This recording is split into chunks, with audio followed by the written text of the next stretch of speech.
Advocate Atif का murder भी इसी केस की एक कड़ी है सर। वो अदाकारा सुंदस का केस लड़ रहे थे, इसीलिए एडवोकेट आतिफ को मर्डर किया या करवाया गया है। मेरे फाजिल दोस्त खामखा उस केस को इस केस की कड़ी साबित करने की कोशिश कर रहे हैं माय लॉर्ड। मैं ये बात साबित करूंगा। ये अदालत कल तक के लिए मुलतवी की जाती है।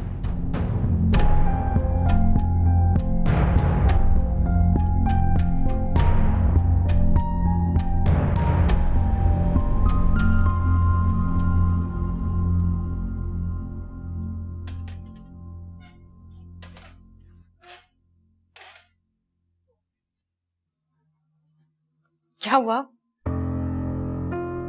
क्या बहुत ज्यादा दर्द हो रहा है? नहीं, लेकिन अम्मी मैं तंग आ गया। बस 2-4 दिनों में?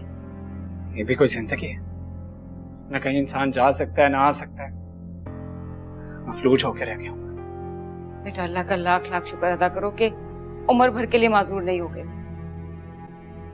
इससे अच्छा था तो मर जाता। अल्लाह ना करे बेटा, लेकिन क्या ही अच्छा होता कि तुम्हें एहसास हो जाता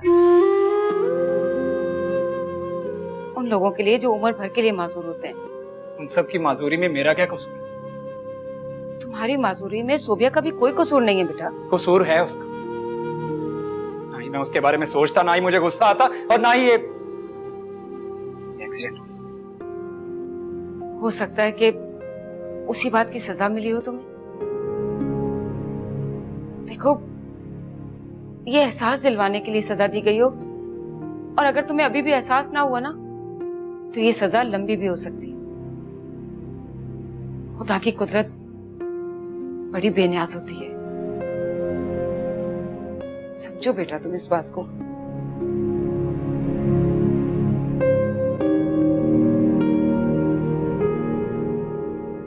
आमिर को फंसाया गया है जज साहब। कानून और अदालत की आंखों में धूल झोंकने की कोशिश की गई, हालांकि हकीकत कुछ मुख्तलिफ है। एडवोकेट आतिफ का कत्ल सुंदस कत्ल केस की ही एक कड़ी। माय लॉर्ड, मेरे फाजिल दोस्त खामखा इस अदालत का वक्त जाया कर रहे हैं। वो शुरू से एक ही बात की रट लगाए हुए हैं, लेकिन इस बात का ना तो कोई गवाह इनके पास है और ना ही कोई सबूत। मैं चश्मदीद गवाह को पेश करना चाहूंगा।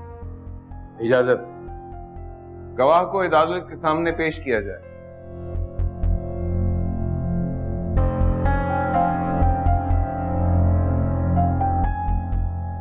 जनाब आली, यहाँ मुल्जिम असलम ने कई घिनौने जराइम का इंकशाफ किया है, वहीं इसने एडवोकेट आतिफ के कत्ल का भी इतराफ किया। ये रही इसके जराइम की मुकम्मल रिपोर्ट।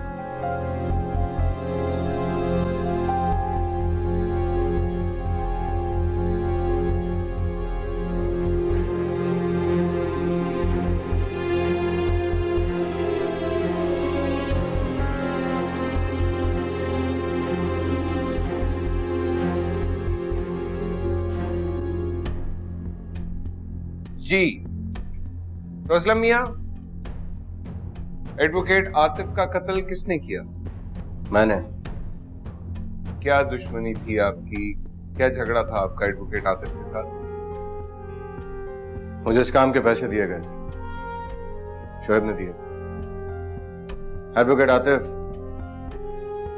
फिल्म स्टार सुंदस का कत्ल केस लड़ रहे थे, जो उनको रास्ते से हटाने के पैसे दिए गए। मैंने बहुत चालाकी से प्लानिंग के साथ एडवोकेट आतिफ का कत्ल किया और आमिर को फंसा दिया। क्या प्लानिंग थी आपकी? आमिर ने एडवोकेट आतिफ को कुछ पैसे उधार दिए हुए थे जो वो वापस नहीं कर रहे थे। मुझे इन हालात का मालूम हुआ, मैंने आमिर को बरगलाया, उसको नशा पिलाया और उसको इस बात पर राजी किया कि वो सारे मोहल्ले के सामने एडवोकेट आतिफ को जान से मार देने की धमकी दे, और मौके का फायदा उठाकर मैंने उनका कत्ल करवा दिया। जज साहब, फाज सलीम की दी गई एविडेंसेस और असलम के बयान के बाद मुल्जिम आमिर की बेगुनाही साबित होती है। मैं अदालत आलिया से इंसाफ की तवक्को करता हूँ। अदालत इस नतीजे पर पहुंची है कि मुल्जिम आमिर बेगुनाह है, इन्हें बाइज्जत तौर पे बरी किया जाता है।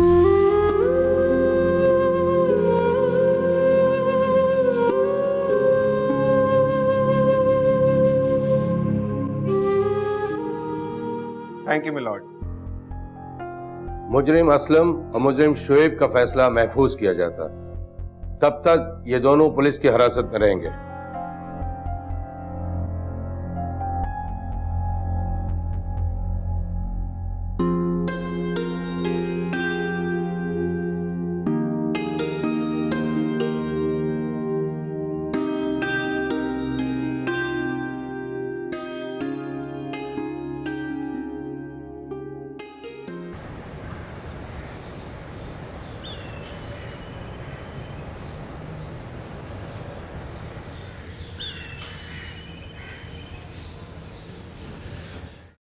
ठीक है बच्चों, मैं चलता हूं, मेरा टाइम हो गया। डैड, अगर आप ना चाहते तो अच्छा था। मुझे तो जाना ही होगा, लेकिन तुम जिंदगी वहीं से शुरू करो जहां तुम्हारे लिए अच्छा होगा। कहां से? जहां पे तुम्हारे आंखों में ख्वाब थे, दिल में खुशी थी, और इतनी खुशी थी कि तुम दोनों मुझे ही भूल गए। आप अभी तक नाराज हैं? मेरा दिल तो दुखा है, लेकिन जब तक मैं नाराज रहा तुम लोग अनीजी रहे। अब मैं राजी हो गया हूं तो तुम दोनों अब खुश रह सकते। अंकल मैं आपकी बात समझ रहा हूँ। माँ बाप को नाराज करके भला कौन खुश रहा है? हाँ, लोग कहते भी हैं कि अगर बाप खुश नहीं है तो खुदा खुश नहीं है। डैड, प्लीज हमें माफ कर दें। अरे भाई, माफ कर लिया कितनी बार बोलोगी तुम? बस मेरी खुशी ये है कि तुम दोनों खुश रहो। अगर तुम मुझे खुश और जिंदा देखना चाहते हो तो अपनी जिंदगी में बहुत सी खुशियां लो। Thank you uncle. ओके बेटे, खुदा हाफिज। आई।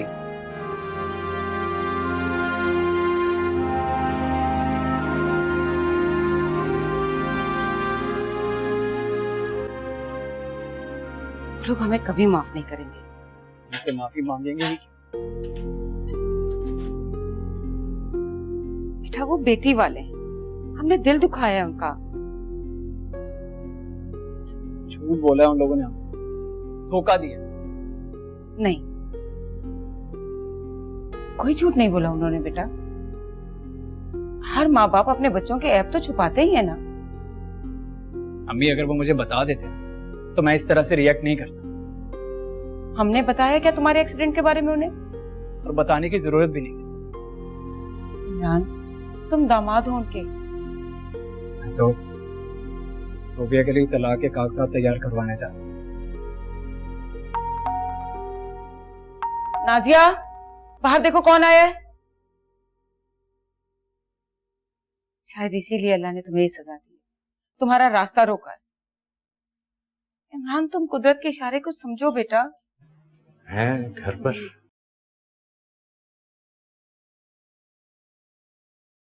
अस्सलाम वालेकुम। वालेकुम सलाम भाई साहब। अरे बैठो बैठो बैठो बैठो। इमरान बेटा, ये क्या हुआ? कुछ नहीं, एक्सीडेंट हो गया था। एक्सीडेंट? लेकिन कब, कैसे? आप लोगों ने हमें कुछ बताया क्यों नहीं? बस भाई साहब, हम शर्मिंदा थे इसलिए। शर्मिंदगी? शगुफ्ता बहन, शर्मिंदगी तो हमें आपसे है कि हमने सोबिया बेटी के बारे में हकीकत आपको नहीं बताई, बता देना चाहिए था।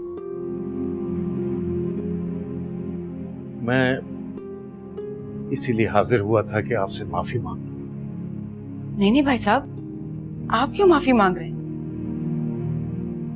हम शर्मिंदा है, हमें माफी मांगनी चाहिए। आप बेटी वाले, हमने आपका दिल दुखाया, शायद अल्लाह ने इसीलिए सजा दी हमें। नहीं नहीं, ऐसा ना कहें, सजा नहीं। इमरान बेटा माशाल्लाह जल्द ठीक हो जाएगा, अल्लाह सेहत देगा। लेकिन शगुफ्ता बहन, मेरी बेटी। आपकी बेटी लाखों में एक है तो बहुत बहादुर है। मेरे बच्चे को देखें, 2 दिन में ही थक गया। और आपकी बेटी ने अपनी माजूरी को कमजोरी नहीं बनाया। शुक्रिया। वो शगुफ्ता बहन, मुझे आपको ये भी बताना था कि आमिर बेटे को बाइज्जत बरी कर दिया गया है। अच्छा, आपको बहुत बहुत मुबारक हो। आप खड़े क्यों हैं? आप बैठिए ना, बैठिए बैठिए। जी जी मैं चाय लाती हूँ। हाँ, आप कोई तकल्लुफ ना कीजिएगा। अरे आप बैठिए। नाजिया, नाजिया। Sorry uncle. भाई साहब प्लीज। अरे नहीं बेटा, ये तो बताओ कैसे हो गया ये तुम्हारा एक्सीडेंट? ये लीजिए, मुंह मीठा कीजिए। भाई मुबारकबाद तो आयशा को देनी चाहिए, और मेरी आजादी जो है वो आयशा की जीत है। आप बिल्कुल ठीक कह रहे हैं। आयशा बाजी ने बहुत बहादुरी से ये जंग जीती है। कुछ भी हो भाई, मेरे लिए तो आज का दिन बहुत मुबारक दिन है। भाई मुबारक दिन तुम्हारे लिए होगा, मेरे लिए तो नहीं।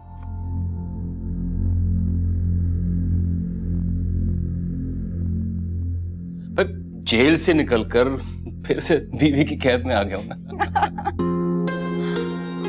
मेरे लिए तो वो दिन मुबारक होगा जब मेरी बहन सोबिया अपने घर में आबाद होगी।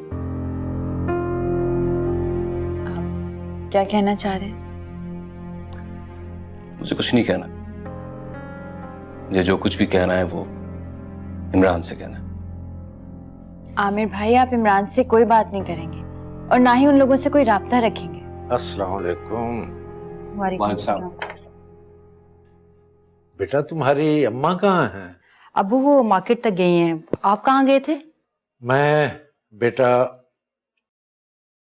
इमरान की तरफ चला गया था। क्यों अबू?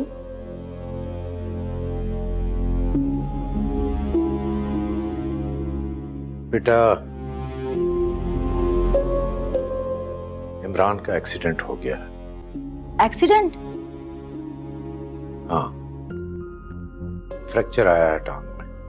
आपको कैसे मालूम हो अंकल? मेरा मतलब है कि क्या उन लोगों ने आपको इन्फॉर्म किया है क्या? नहीं, इन्फॉर्म तो नहीं किया था। मैं गुजर रहा था वहां से तो मैंने सोचा वहां हो लेता हूँ। वो आपको वहां जाना ही नहीं चाहिए था। क्यों बेटा, अच्छे लोग हैं, फिर तुम्हारी ससुराल है वो। और दूसरी बात यह कि बहुत माजरत कर रहे थे उस दिन के लिए, शर्मिंदा हैं वो। और तुम्हें बताऊं कि मैंने भी उनसे माजरत की कि हमें सच बता देना चाहिए था, कुछ छुपाना नहीं चाहिए था तुम्हारे बारे में। इन सब चीजों की जरूरत नहीं है अबू। मैंने इमरान से खुला लेने का फैसला कर लिया।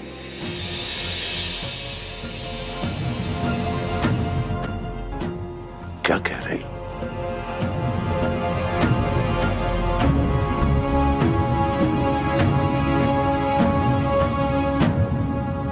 वकील साहब, आप मेरी बच्ची दिलवा दें। ये शख्स मुझसे मेरी बच्ची छीन लेना चाहता है। बच्ची मेरी है जनाब, मैं अपनी बच्ची इस औरत को नहीं दे सकता।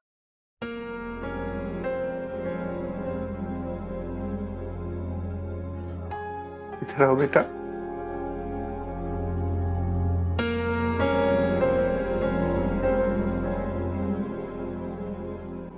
ये बच्ची आप लोग मुझे दे दो, वरना आप लोगों के झगड़े में ये बच्ची इग्नोर होगी और मर जाएगी। अल्लाह ना करे वकील साहब, ये आप कैसी बातें करने लगे? मेरी बच्ची मर गई, कुछ नहीं कर सकता। मेरी आप लोगों से रिक्वेस्ट है, आप उसके झगड़े को खत्म करें, वरना ये फूल मुरझा जाएगा। झगड़ा खत्म नहीं हो सकता। इस औरत ने मेरी जिंदगी तबाह कर दी। ठीक है, अगर ये झगड़ा खत्म नहीं कर सकते ना आप लोग, तो ये बच्ची मेरे साथ रहेगी। अगर आप दोनों आपस में इस बच्ची की खातिर सुलह नहीं कर सकते ना, तो फिर इसका मतलब यही है कि इस बच्ची की आपको जरूरत ही नहीं है। नहीं वकील साहब, मुझे इस बच्ची की जरूरत है। बच्चों की जरूरत किसे नहीं होती वकील साहब?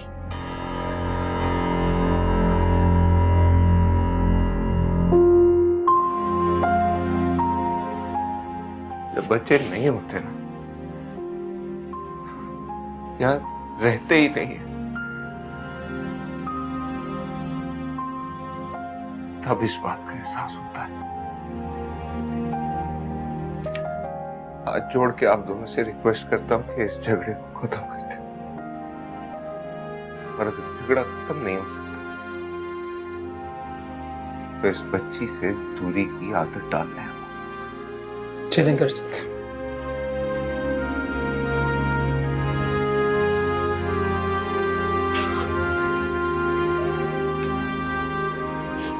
सुमी, सर फिल्म स्टार सुंदर कत्ल केस तकरीबन खत्म हो चुका था, आपने उसे दोबारा उठाया और मुझे उनके अंजाम तक पहुंचाया। देखिए, कत्ल का केस कभी खत्म नहीं होता। हाँ, वक्ती तौर पे दबाया जा सकता है। ये केस जीत के आप कैसा फील कर रहे हैं? मुझे अपनी हार जीत से फर्क नहीं पड़ता, लेकिन इस केस में एक बेगुनाह शख्स आमिर को सजा दी जा रही थी। उसे बचाकर मुझे बहुत अच्छा महसूस हुआ। मेरा ज़मीर मुतमईन है। इस केस में बहुत से लोग बेनकाब हुए हैं शाहरुख साहब। जी, बहुत पेचीदा केस था। बड़ी बड़ी शख्सियात जो हैं वो बेनकाब हुई हैं, जो ज़ाहिरी तौर पर मुआशरे में मसीहत। इस केस में यकीनन आपको बहुत मेहनत करनी पड़ी होगी। कामयाबी मेहनत के बगैर मुमकिन है नहीं।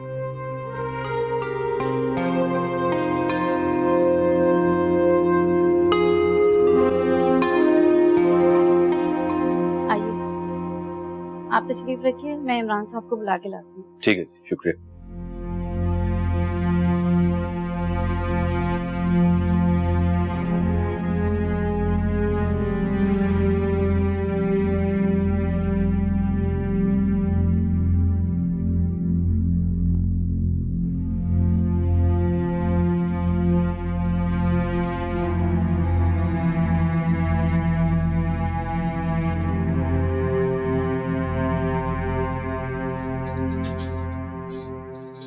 अस्सलाम वालेकुम। वालेकुम अस्सलाम।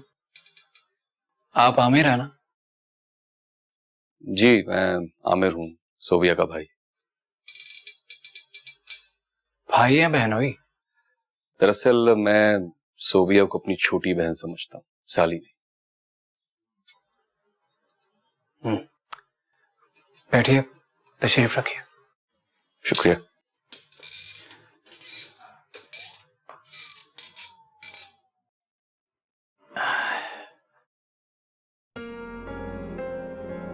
वो मुझे अंकल और आंटी ने तुम्हारे एक्सीडेंट का बताया था, तो मैं तुम्हारी तबीयत पूछने आया हूँ कि कैसी तबीयत है तुम्हारी? काफी बेहतर हूँ, अल्लाह ने जान बचा ली। अल्लाह ने तो मुझे भी बचा लिया, वरना उम्र कैद भी हो सकती थी। आप तो बेकसूर थे। मुझे तो बस कुदरत की तरफ से सबक दिया गया है कि खामखा किसी से झगड़ा नहीं करना चाहिए, सब्र से काम लेना चाहिए, वरना इंसान किसी भी बड़ी से बड़ी मुसीबत में फंस सकता है। मुसीबत में तो आप फंस गए थे। तुमने जरा सी कोताही और गफलत की होगी, जिसकी वजह से तुम्हारा ये एक्सीडेंट हुआ। जिंदगी भर के लिए माजूर हो सकते थे। बस गुस्से में था, तेज ड्राइव कर रहा था, हो गया एक्सीडेंट। अगर सोबिया बेकसूर है, उससे पोलियो उसकी अपनी गलती की वजह से नहीं,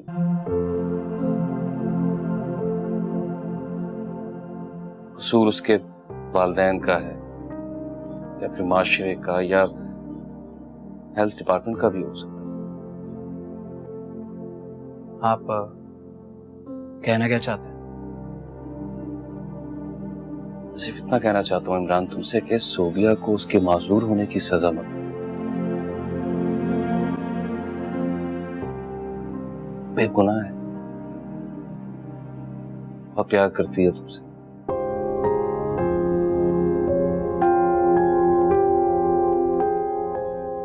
बहुत मासूम लड़की है, वो तुम्हारे ख्वाब देखती है।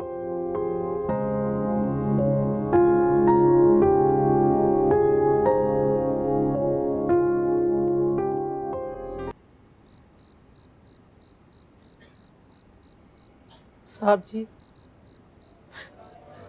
मुझे माफ कर दें, आपकी बच्ची मेरी वजह से मरी है। साहब मैं मुजरिम हूँ आप लोगों की। मुजरिम तो तुम हो, मगर कसूर अलीना का भी है। हमें अनपढ़ और जाहिल मासियों को नहीं रखना चाहिए, लेकिन हम क्या करें?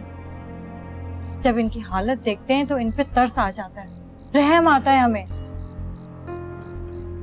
रहम करने का नतीजा भी तो देखो कितना हौलनाक है। साहब बाजी का कोई कसूर नहीं है साहब। साहब हम लोग जिम्मेवारी सही तरीके से नहीं निभाते साहब, और हम लोग दर बदर भटकते हैं नौकरी ढूंढने के लिए, और उसके बाद हम इस तरह की लापरवाही करते हैं साहब। हमारी वजह से काफी बच्चों की जानें चली जाती है।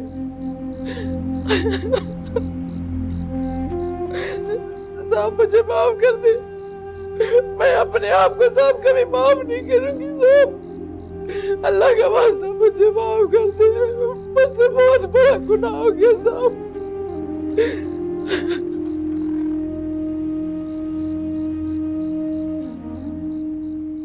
लोग तुम जैसी मासियों पर एतबार करते हैं,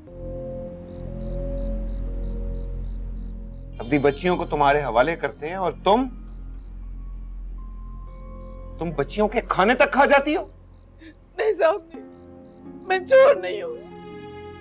हाँ साहब हमारी तरबियत अच्छी नहीं होती, हाथ पाँव सफाई का हम ख्याल नहीं करते, हमें किसी ने साहब कभी कुछ सिखाया ही नहीं है, और इस वजह से मासूम बच्चे की जान चली गई साहब। लेकिन मैंने कभी सुमी का कुछ खाया नहीं था साहब। लेकिन तुमने मेरी सुमी को खाया है, मेरे एतबार को ठेस पहुंचाई है। हाँ बाजी, मुझसे बहुत बड़ी गलती हो गई है, खुदा के वास्ते मुझे माफ कर दो, खुदा के वास्ते। मैं तो बच्चों की माँ थी, मुझे तो पता था कि बच्चे किस तरह रखते हैं, लेकिन गलती की माफी दे। अगर इसे वाकई अपनी गलती का एहसास हो गया है तो माफ कर दो इसको। हाँ, अगर इसे सजा दे भी दूं तो कौन सी मेरी सुमी वापस आ जाएगी?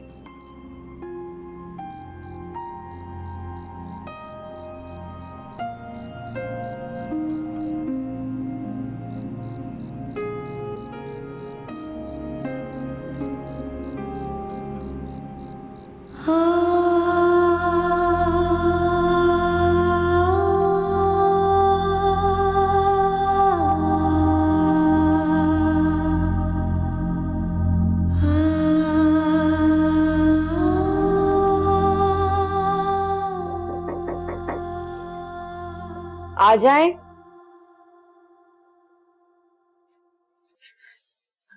आमिर भाई आप प्लीज आइए।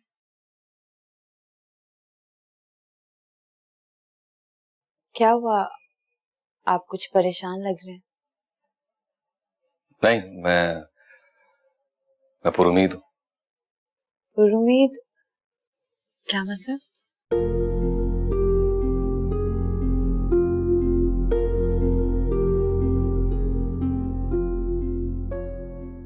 सोबिया, मैं इमरान के घर गया था।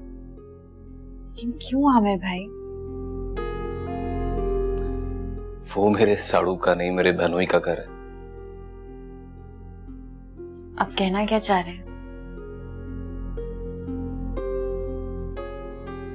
वो बहुत शर्मिंदा है क्योंकि उसकी टांग टूट गई, उसे माजूरी का एहसास हो रहा है, इसीलिए वो शर्मिंदा। नहीं सोबिया, ऐसी बात नहीं है, उससे अपनी गलती का एहसास हो गया, लेकिन सिर्फ टांग टूटने की वजह से नहीं। रियली सॉरी आमिर भाई, लेकिन मुझे इस बारे में कोई बात नहीं करनी।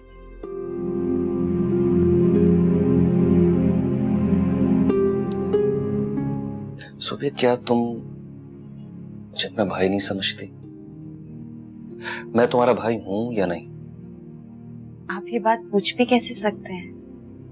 क्या मैं तुम्हें धोखा दे सकता हूँ, तुमसे झूठ बोल सकता हूँ? कभी भी नहीं। तो फिर मेरी बात पर यकीन कर लो। मैंने इमरान और उसकी वालदा की आंखों में नदामत के आंसू देखे। अभी भी उनके लाउंज में तुम्हारी तस्वीर लगी हुई है। मेरी तस्वीर ही काफी है, लेकिन मैं खुद को वहां जाने के लिए कायल नहीं कर सकती।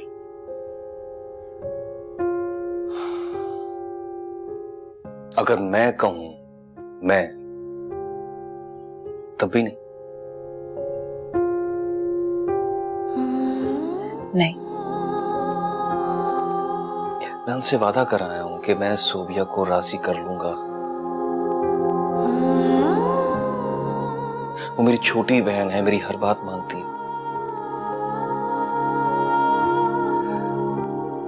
सोबिया, सोबिया प्लीज मेरा भरम रख लो,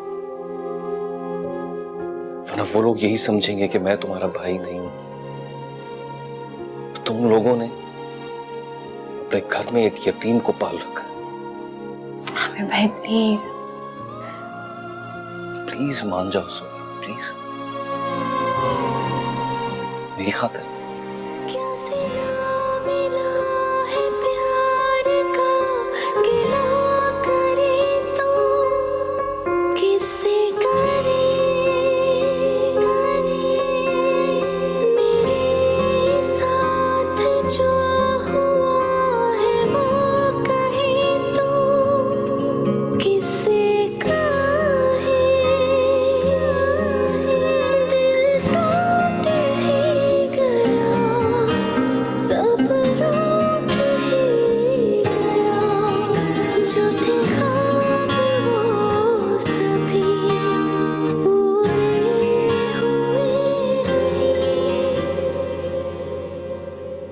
हम कल इस इलाके से शिफ्ट कर जाएंगे।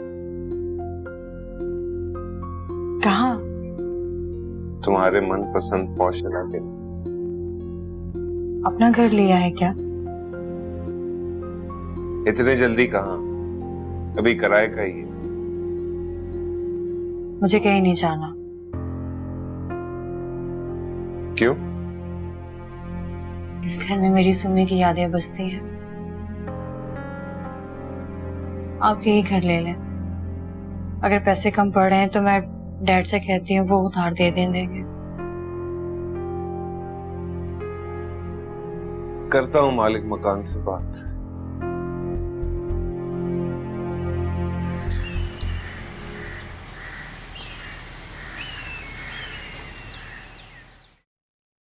आइए, तशरीफ लाइए। आइए। आइए। कैसी हैं आप? बिल्कुल ठीक। नुसरत आप आगे ले बताइए। चलो। जी जी जी जी। आइए बहन। आओ बेटा। अस्सलाम वालेकुम आंटी। वालेकुम अस्सलाम। जीती रहो भाई, तुम्हें बहुत बहुत मुबारक हो। माशाल्लाह से आमिर घर वापस आ गया। जी आंटी, आप बैठिए प्लीज। बैठिए, तशरीफ रखिए। और बेटा आमिर, तुम तो खामा इस केस में फंस गए थे, जबकि तुमने तो कुछ किया ही नहीं। जी सही कह रही हैं आप। इमरान बेटा, तुम कैसे हो? तबीयत कैसी है? जी अंकल, बिल्कुल ठीक हूँ।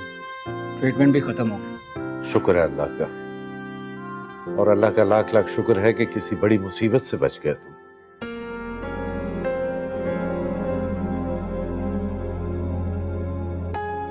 भाई साहब, आज हम दोबारा से आपसे कुछ मांगने आए हैं। जी बहन, आप हुक्म कीजिए। बस शर्मिंदा किए बगैर आप हमारी अमानत हमें लौटा दें।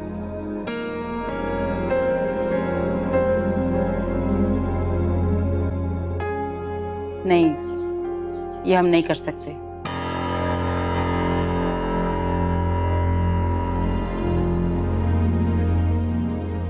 क्योंकि ये फैसला सोबिया का भाई करेगा। सोबिया का भाई? हाँ बेटा, आमिर सोबिया का भाई है।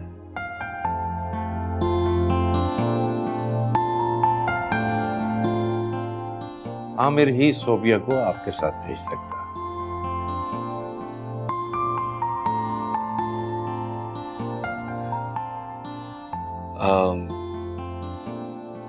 मैं कोशिश करता हूँ जी। हाँ बेटा जरूर।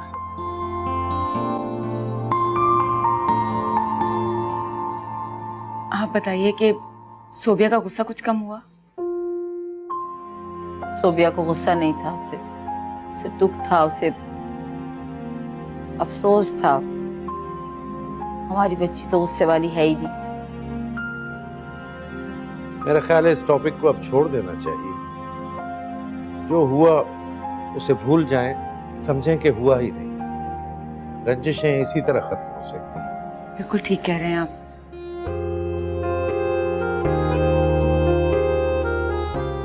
सोबिया बेटा यहाँ आओ।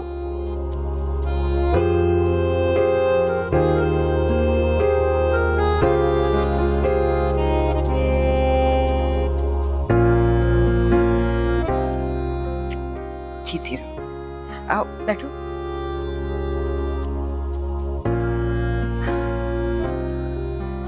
वैसे भाई साहब एक बात और कहूंगी मैं। जी जी बहन। परसों हम अपनी बेटी को बिल्कुल उसी तरह से ले जाएंगे जैसे पहले छोड़कर चले गए थे। ठीक है, जैसा आप चाहें और जो आपकी खुशी।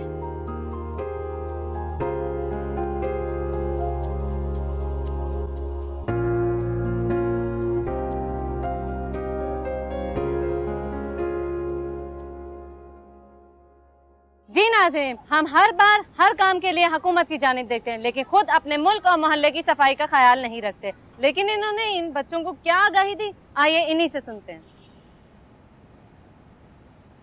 कहते हैं बारिश का एक कतरा ज़िंदगी की अलामत है। इसी तरह से एक छोटी सी कच्ची सी आदत वो बूंद बन जाती है जो ज़िंदगी को बचाने के काम आती है। मैंने इन बच्चों को यही सिखाया कि साफ़ सुथरा रहने का बुनियादी ख्याल हाथों की सफाई है। और हाथों की सफाई का ख्याल इस तरह से रखा जा सकता है कि कुछ कामों के करने से पहले और कुछ कामों के करने के बाद आपको हाथों को धोना बहुत ज़रूरी है। जैसे खाना खाने से पहले, खाना खाने के बाद, टॉयलेट इस्तेमाल करने के बाद। बच्चों को मैंने ये सब सिखाया। साथ साथ में इनकी माओं को ये ख्याल रखना चाहिए कि वो भी इन सब बातों का ख्याल रखें। जैसे डायपर चेंज करने के बाद हाथों को लाजमी धोएं। ऐसा करने से बच्चे और घर के तमाम अफराद बीमारियों से महफूज रहेंगे। मेरी इस छोटी सी कोशिश की वजह से आहिस्ता आहिस्ता ये मोहल्ला एक साफ सुथरी कॉलोनी में बदल गया। जी वाह नाज़रीन, जैसा कि आपने देखा, सही सिर्फ में रहनुमाई से इंसान कितनी बड़ी कामयाबी हासिल कर लेता है। इस पूरे इलाके में बच्चों की बीमारी और अमवात की शरह अब पहले से आधी हो गई है। सोबिया शहाब मुहिम एक मोहल्ले तक महदूद नहीं रही, बल्कि अब दीगर शहरों और कस्बों में तेजी से फैलती जा रही हैं। और सोबिया ने इस मुहिम को एक बूंद जिंदगी का नाम दिया। Well done Sobia Shahab.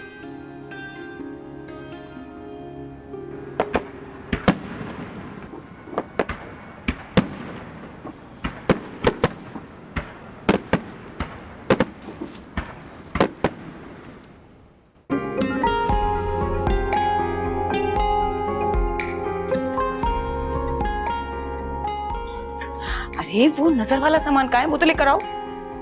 हाथ हो गई है। ये तो पता नहीं कितनी देर लगाएगी। मैं ही लेकर आती हूँ।